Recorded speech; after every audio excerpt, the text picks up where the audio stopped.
मैंने आपसे कहा था ना कि जुनैद बहुत शरीफ खानदान का फर्द है।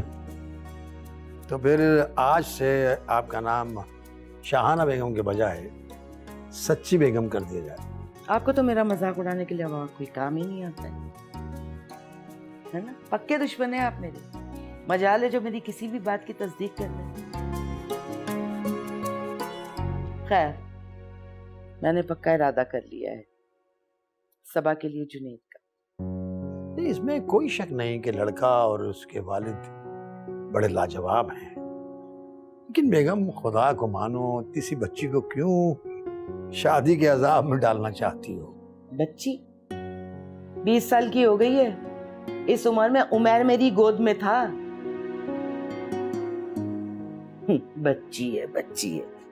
बच्ची की हरकतें देखी है आपने? देख रहे हैं ना, इसीलिए मैं चाहती हूँ कि जल्द से शादी हो जाए उसकी।